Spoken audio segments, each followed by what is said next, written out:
Yo, what's going on everybody? This is Rockin here. Welcome back to a brand new video. In this video, I'm going to be teaching you how to make your own awesome custom 3D animations for your Valorant montages and edits using this awesome new free AI powered tool. In this video, I do use Valorant models. You can really follow this tutorial with any kind of 3D model. Doesn't have to be from Valorant. Could be from any other game or not even from a game at all. If you guys do end up finding this video useful or enjoy it at all, then please make sure to drop a like on it, subscribe, and leave a comment with any future video ideas you want to see on the channel, as well as check out my Patreon to support the channel even further and even pick up some great perks in the process. And without any further ado, let's get into the video. Okay, so the main subject of this video is this program called Cascadeur, and essentially, as it says here, it's an AI assisted keyframe animation software. So I've made videos in the past on Blender, which is an all-round 3D software, so you can animate in it, you can model in it, you can sculpt in it, do materials, textures, render, everything like that, whereas this software is purely built around animation. There's going to be a piece of software that you add to your 3D workflow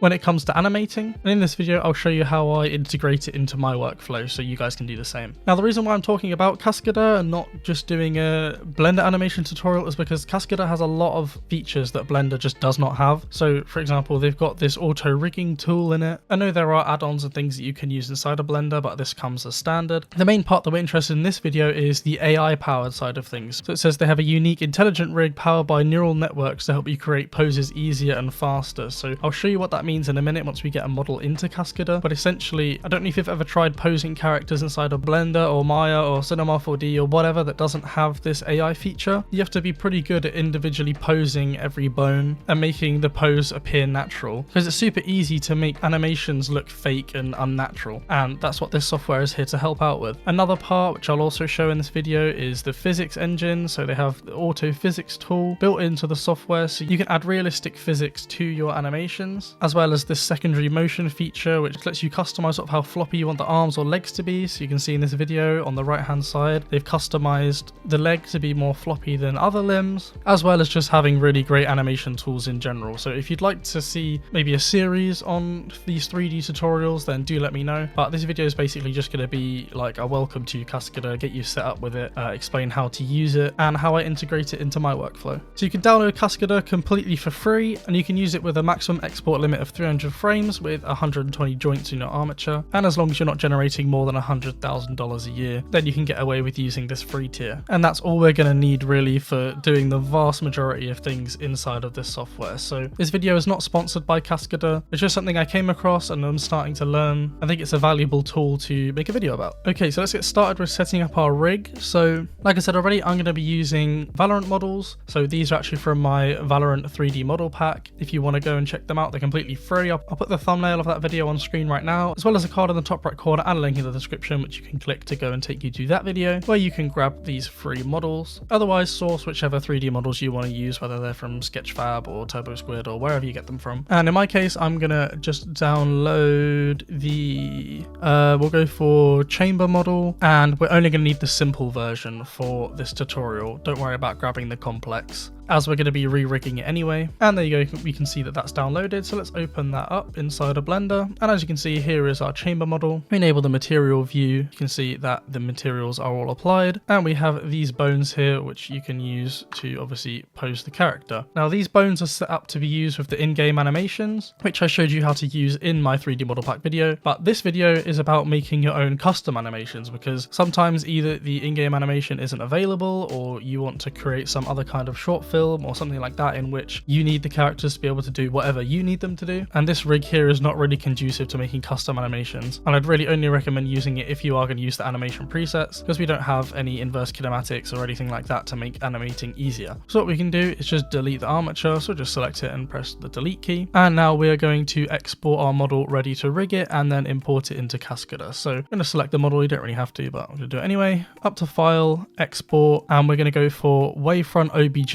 and we're going to select the legacy option, and then make sure you tick these three boxes over here. This is going to make sure that we can reapply the materials later. I'm just going to save it as chamber simple.obj and export. Now the next thing you're going to do is head over to Mixamo, so it's mixamo.com. It is run by Adobe, so you'll need an Adobe account to sign in, but I believe it's completely free. I don't think you need a Creative Cloud subscription or anything like that to access it. And basically what Mixamo is a tool where you can automatically rig your characters, you can choose different character models that are available, as well well as add animations to them. All these animations were recorded with a motion capture suit, so they are pretty realistic and natural looking. So if you really wanted to, and if one of these suited you, then you could just go ahead and download these themselves, but that's not what this video is about. This video is for custom animations. So we're going to come over here to upload character, select a file, and we're going to choose our OBJ that we just exported from Blender, open it up, and you can see we're inside of the auto rigger. So if we click rotate on y-axis until we're facing to the front, press next, and all we have to do now is just align these circles on our model as shown over here. So if I zoom in a bit, this should make it a bit clearer. So we'll drag our chin on. If you look in the top right up here, you'll be able to see a zoomed in portion that will make lining stuff up a little bit easier. So we're going to go for the wrists, which I reckon are probably about there. Elbows, again, I'm just going to rush this for the sake of the tutorial. Obviously spend a little bit of time and make sure you get it accurate, but this should be fine. And there we go. I think that looks about right. We'll stick with the standard skeleton. You can add fingers and that if you want to, but sometimes the AI is not great at detecting where the fingers are. So for the sake of this tutorial, we'll just go with the standard skeleton next, and we'll wait for it to auto rig. And as you can see, there is our model. So it looks like the rig has worked pretty well. Everything looks pretty accurate. So I'm just going to go ahead and hit next on that, and next, and zoom back out, and as you can see, the model is there. Now, like I said before, if you want to just select any of these animations and use those, if they suit what you need to do, then that's great. You can go ahead and download the model with that animation already applied for you. But in this video, we are going to be making our own animation. So let's get rid of that, and we're going to just download the model as it is. So we want to use a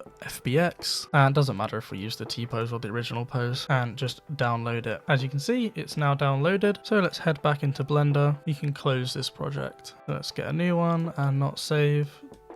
Delete everything and import the FBX file in our downloads folder, chamber simple. And now we need to scale this by 100 to make chamber back to normal size, because Mixamo for some reason exports everything really tiny. I don't know if it's Mixamo's fault or whether it's exporting as an OBJ's fault, but either way we have to scale by 100. And here you go, we can see we have chamber back with a new armature. So if we just set this to display in front, you can see we can now control with this armature, which is a lot nicer to work with than the one that was there to begin with. Now we need to get our model imported into Cascadeur. So let's export it again, but this time as an FBX. We'll check in our downloads again. We'll just call this model ready because we have done everything we need to do to it, and export the FBX. Now once you've downloaded and installed Cascadeur, let's open it up and create a new scene. Let's get to rigging our model. But just before we do that, I know if you're watching this video, you're like me and you like making montages, edits, animations, that sort of thing. So we both know how hard it is to find great music to use in our videos and post to YouTube without risking a copyright strike. Well, thankfully that is no longer a problem thanks to this video's sponsor,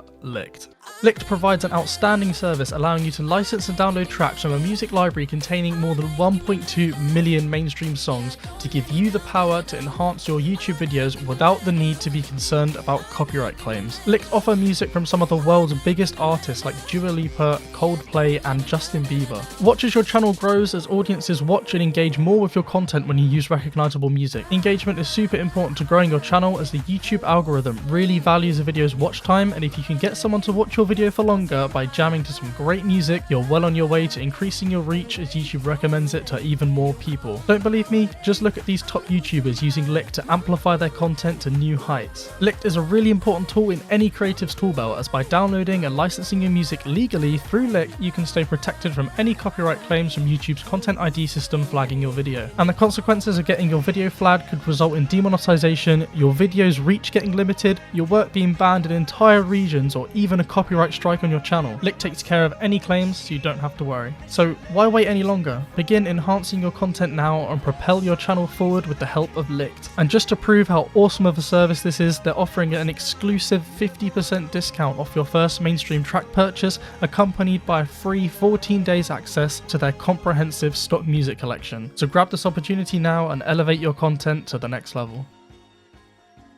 Now, if we import the FBX and do the model from our downloads, and let's say we didn't do the one that we scaled up by 100, enter rig model and let's rig this. you can see the problem here. Look at how tiny our model is. So we don't want to be dealing with that. So let's undo all of that and import our full size one. So obviously if you have that problem, make sure to make it full size, and let's get to rigging our models. So the basic controls inside of Cascadeur is if you hold Alt and hold down left click, you can pan around. Whilst holding Alt, if you hold down the middle mouse wheel, you can pan around like this. Instead of rotating around, you can sort of pan like that. And whilst holding Alt, if you hold down the right click and move your mouse, you'll be able to zoom in and out. I don't tend to do this because you can do the same with the scroll wheel, which to me seems a bit more natural, but that is basically the controls for panning the viewport around. So what we're going to do is come up to the left hand side and select joint mode to be able to see our armature. Up in the top left here, let's set our rotation from global to local. You can always change this later. So if you're rotating bones and they don't appear to be moving in the way that you'd expect, so just swap between these and hopefully that'll fix it. And if we expand this window here, you can see our different options. So we've got select, translate, rotate, and scale. And the hotkeys are as follows. So you press W will be translate, which is what we have currently. Control Z to undo anything, of course. E to bring up the rotate gizmo, so we can rotate just like that. And for some reason, scale doesn't have a hotkey, but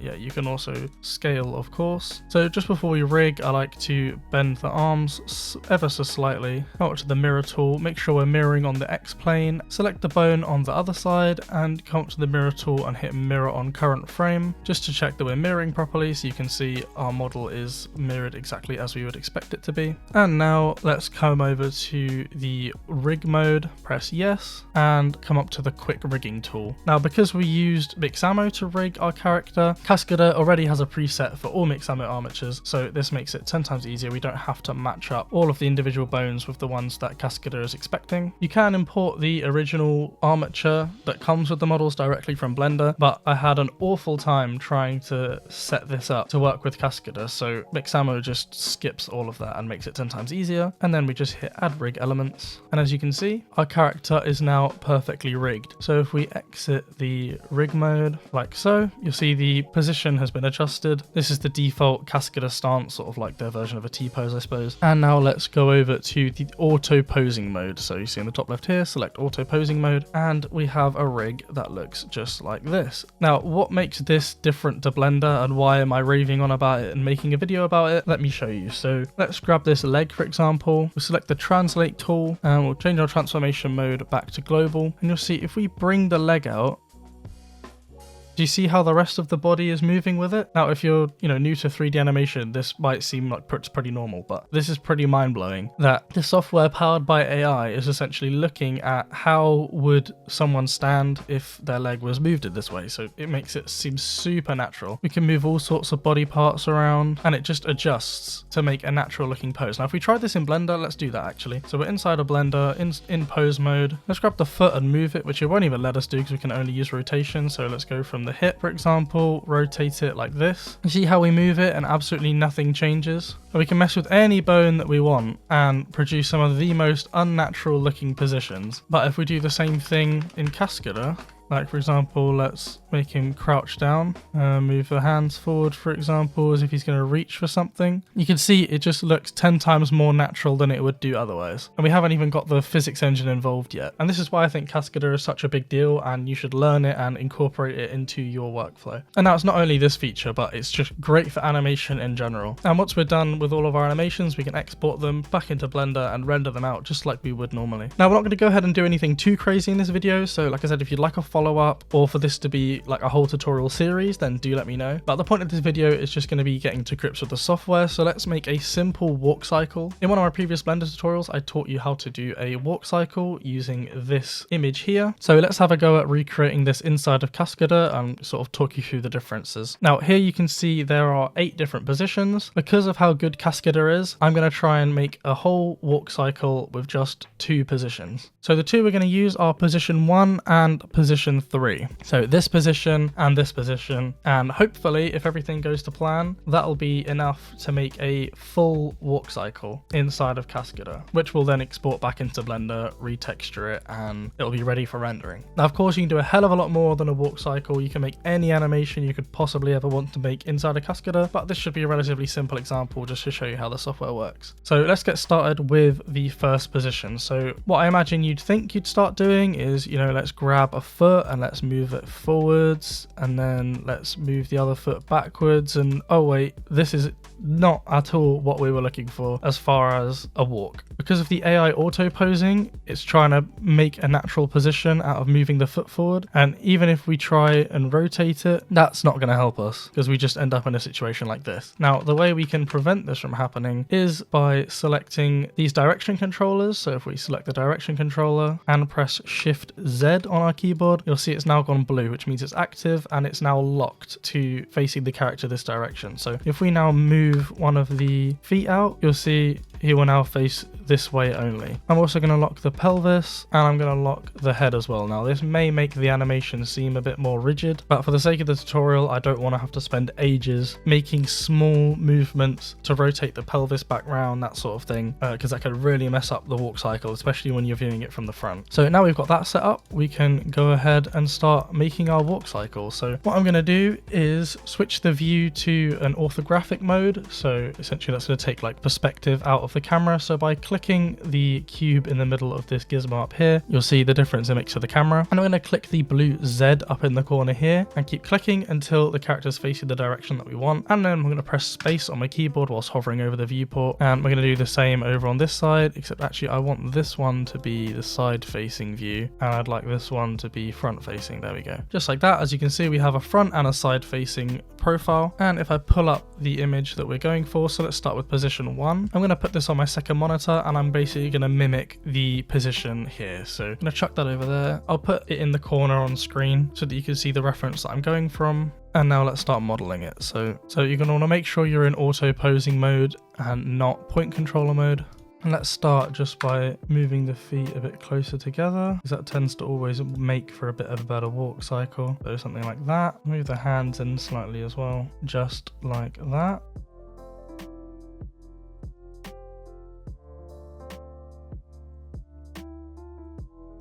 And there you go. I think that's a decent first position. Again, we can always come back and change it. And now let's move on to copying position 3. So let's skip forward 5 frames, and then we need to add a keyframe. So you'll see we got this little blue key here, which quite conveniently is the keyframe button. So we'll press that. And if you don't know what a keyframe is, then essentially it is going to be a key pose. So if we make a change to this pose here and go back to the previous keyframe, you can see it's 2 different poses essentially. So on this second keyframe, we're going to do the second pose and it will save it on frame number 5 inside of a keyframe.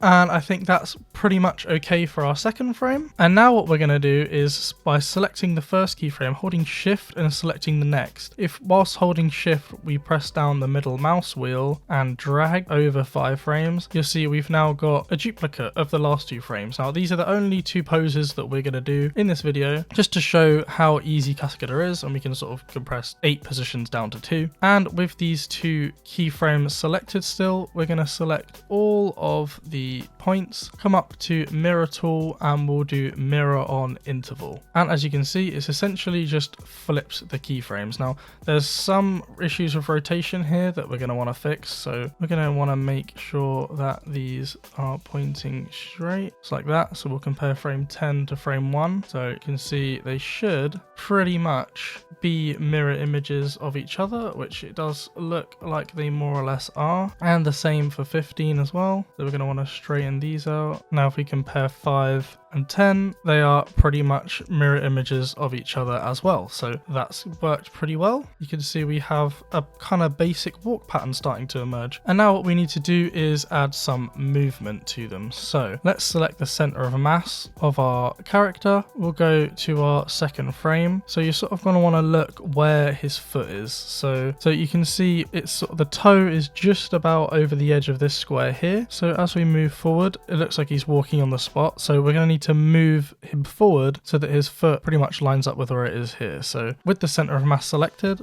we can drag it forwards. So we're looking for the toe just going over the edge of this square here. So we'll drag it just like that. And that pretty much looks like he's taking a step. At least hopefully it will when we're done. And now we'll do the same for the next keyframe. So again, we're looking for the toe to just come over this square here of the hind leg, which is this one. And we'll drag it forwards again. And that pretty much looks like he's taking a step. And then all we need to do is the same again for this last one, if we go with the front leg instead actually. So let's look at that. So we're just going to be almost at the end of this square here. Bring it forwards like that. And that I think is pretty much close to a walk cycle. So let's set our timeline to be 15 frames long, which is how long this animation is. We'll actually want it to be 20 frames long because we're going to want to copy this frame here and duplicate that to the end just to complete the walk cycle. So we'll do the same thing again. And there you go. You can see it takes the full amount of steps. So we'd actually want this to be 19 frames long because 20 and 0 are duplicates. But if we play it through by pressing the X key, you can see we've got the basics of a walk cycle. Now what we need to do is add interpolation, obviously, because we don't want it to be changing so drastically from position to position. So we'll expand the track down here under standard model. And now with the arms and legs, I recommend you give these Bezier interpolation, and with the head and body, I recommend you give that linear. So let's watch this through again, and you can see now he's walking. I'm going to change the arms to be FK or forward kinematics instead of IK and just see how that looks. I think that's actually better. I think I prefer that to the IK, but again, feel free to experiment. And then finally, the last major feature of Cascadeur is the AutoPhysics feature. So let's toggle on the AutoPhysics feature just like that, and you'll see it's going to make this green version of the chamber here. Now, if we play this through and you watch the green version, you can actually see the difference here on the right viewport. Makes it a bit easier from the front. You'll see his body will actually react more similarly to how you would in real life, with the way you see the way that his weight is sliding from side to side less drastically than it is in the one that we animated. You'll notice the whole way his body moves just seems a lot more natural. Now in a walk cycle like this, it's not crazy obvious.